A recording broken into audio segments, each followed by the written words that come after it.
ಕಾರ್ಯಕ್ರಮಕ್ಕೆ ನಾವೆಲ್ಲರೂ ಕೂಡ ಸಾಕ್ಷಿ ಆಗೋಣ ಅನ್ನುವಂಥ ಉದ್ದೇಶಕ್ಕಾಗಿ ಒಂದು ಪತ್ರಿಕಾಗೋಷ್ಠಿಯನ್ನು ನಾವು ಕರೆದಿದ್ವಿ. ರಾಯಣ್ಣ ಉತ್ಸವ ಸಮಿತಿ, ಸಂಗೊಳ್ಳಿ ರಾಯಣ್ಣ ಉತ್ಸವ ಸಮಿತಿ ವಿಶೇಷವಾಗಿ ಒಂದು ಯುವಕರ ತಂಡವನ್ನು ಕಟ್ಟಿಕೊಂಡು ಬಹುತೇಕ ಎಲ್ಲ ತಾಲೂಕುಗಳಿಗೂ ಎಲ್ಲ ಜಿಲ್ಲೆಗಳಿಗೂ ಒಂದು ಭೇಟಿಯನ್ನು ಕೊಟ್ಟು ಎಲ್ಲ ಯುವಕರುಗಳನ್ನು ಸಂಘಟನಾ ಮಾಡಿಕೊಂಡು ಒಂದು ವಿಶೇಷವಾಗಿರತಕ್ಕಂಥ ನಾಡಿನಲ್ಲೇ ಆ ರಾಯಣ್ಣ ಅಂದಾಕ್ಷಣ ಎಲ್ಲರ ಯುವಕರ ಮೈ ಮನವು ಕೂಡ ರೋಮಾಂಚನ ಆಗುವಂತ ಒಂದು ದಿವ್ಯ ಶಕ್ತಿ ಇರತಕ್ಕಂಥ ನಾವೆಲ್ಲರೂ ಕೂಡ ಆತನ ಇತಿಹಾಸವನ್ನ ಪ್ರತಿಯೊಬ್ಬರು ಕೂಡ ಅರ್ಥಕೊಂಡಿರ್ತಕ್ಕಂಥವ್ರು.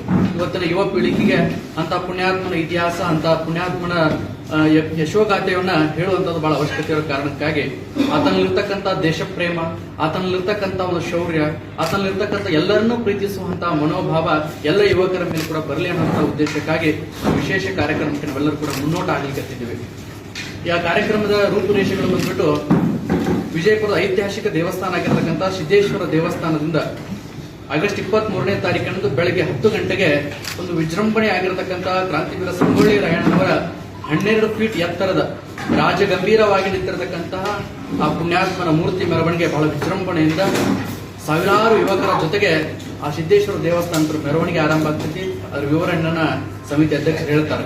ಆದ್ರೆ ರಾಯಣ್ಣನ ಜಾತ್ರೆ ಮಾಡಬೇಕಾಗಿತ್ತು ಅಂತಂದ್ರೆ ಒಂದು ಸಂಕಲ್ಪ ನಮ್ಮೆಲ್ಲರದು ಕೂಡ. ಹೆಂಗ ಸಂಕಲ್ಪ ಅಂತ ಕೇಳಿದ್ರೆ, ಕಳೆದ ಬಾರಿ ದಂಡವನ್ನ ಕಟ್ಕೊಂಡು ಆ ನಂದಗಡದ ಪುಣ್ಯ ಭೂಮಿಗೆ ಹೋಗಿ ಅಲ್ಲಿ ಒಂದು ಮಹಾರುದ್ರಾಭಿಷೇಕ ಮಾಡಿ ಒಂದು ಸಂಕಲ್ಪವನ್ನು ಮಾಡಿ ಬರ್ತೀವಿ.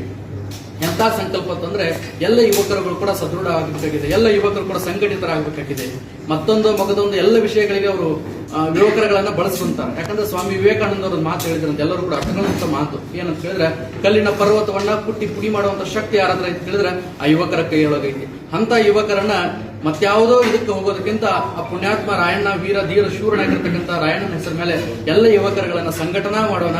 ಆ ಎಲ್ಲ ಯುವಕರಿಗೂ ಕೂಡ ಒಂದು ಉತ್ತಮವಾಗಿರತಕ್ಕಂಥ ಮಾರ್ಗದರ್ಶನ ದಾರಿಯನ್ನು ತಿಳಿಸಿಕೊಡೋಣ ಉದ್ದೇಶಕ್ಕಾಗಿ ನಾವು ಕಾರ್ಯಕ್ರಮವನ್ನು ಹಮ್ಮಿಕೊಳ್ಳಲಾಗಿದೆ. ಇನ್ನೊಂದು ವಿಶೇಷವಾಗಿ ಆ ರಾಯಣ್ಣನ ಮೂಲ ನೆಲೆ ಇದು ವಿಜಯಪುರ ಜಿಲ್ಲೆ ಅನ್ನುವಂಥದ್ದು ನಮ್ಗೆ ಇತ್ತೀಚೆಗೆ ನಮ್ಮೆಲ್ಲರೂ ಕೂಡ ಅರಿವಾಯಿತು. ಯಾಕಂತ ಕೇಳಿದ್ರೆ ಆ ಪುಣ್ಯಾತ್ಮ ಬೆಳಗಾವಿ ಜಿಲ್ಲೆಯ ನಂದಗಡದಲ್ಲಿ ಆತನನ್ನ ನೇಣಿಗೆ ಹಾಕಿ ಅಲ್ಲಿ ಸಮಾಧಿ ಮಾಡಿದರೂ ಕೂಡ ಕೆಲವೊಂದಿಷ್ಟು ಅವರ ಪೂರ್ವಿಕರು ಇರತಕ್ಕಂತ ಕುರುಹುಗಳು ಅದೇ ವಿಜಯಪುರ ಜಿಲ್ಲೆಯ ರುಗಿ ಅನ್ನುವಂತ ಹಿರೇರುಗಿ ಅನ್ನುವಂತ ಗ್ರಾಮದಲ್ಲಿ ಅವ್ರ ಪೂರ್ವಿಕರು ಇದ್ರು ಅನ್ನುವಂತ ನಮಗೆ ಸಿಕ್ಕಾಗ ಬಹಳ ಆನಂದ ಅನಿಸ್ತು, ಬಹಳ ಖುಷಿ ಅನಿಸ್ತು. ನಮ್ಮ ಜಿಲ್ಲೆಯವನೇ ಆಗಿರತಕ್ಕಂಥವನ್ನೆಲ್ಲ ರಾಯಣ್ಣ ಅನ್ನುವಂತ ಭಾವ ಇಟ್ಟುಕೊಂಡು ಕೇವಲ ರಾಯಣ್ಣನ ಜಯಂತಿಯನ್ನು ಅಷ್ಟ ಮಾಡೋದು ಬೇಡ. ಯಾಕಂದ್ರೆ ಪ್ರತಿ ಹಳ್ಳಿಗಳಲ್ಲಿ ರಾಯಣ್ಣನ ಜಯಂತಿ ಮಾಡ್ತಾರೆ, ತಾಲೂಕುಗಳಲ್ಲಿ ಮಾಡ್ತಾರೆ, ಜಿಲ್ಲೆಗಳಲ್ಲಿ ಮಾಡ್ತಾರೆ.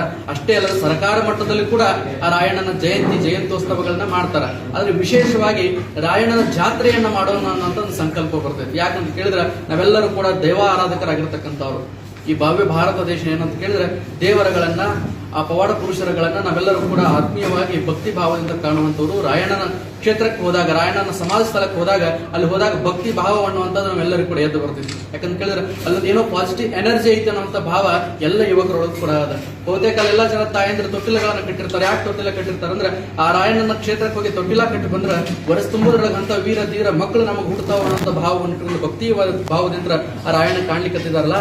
ಹಾಗಾಗಿ ರಾಯಣ್ಣ ಕೇವಲ ಒಬ್ಬ ಸ್ವಾತಂತ್ರ್ಯ ಹೋರಾಟಗಾರ ಅಷ್ಟೇ ಅಲ್ಲ, ಕೇವಲ ಒಬ್ಬ ಮಹಾತ್ಮನಷ್ಟೇ ಅಲ್ಲ, ರಾಯಣ್ಣನೊಬ್ಬ ದೈವ ಭಕ್ತನದನ, ದೈವಿ ಸಂಭೂತನದನ ಅನ್ನುವಂಥ ಭಾವ ಜನರಲ್ಲಿ ಬರಲು ಅನ್ನುವಂಥ ಉದ್ದೇಶಕ್ಕಾಗಿ ಆ ರಾಯಣ್ಣನ ವಿಶೇಷವಾಗಿರತಕ್ಕಂಥ ಜಾತ್ರೆಯನ್ನ ನಾವು ಆಯೋಜನೆ ಮಾಡಿದ್ದೀವಿ.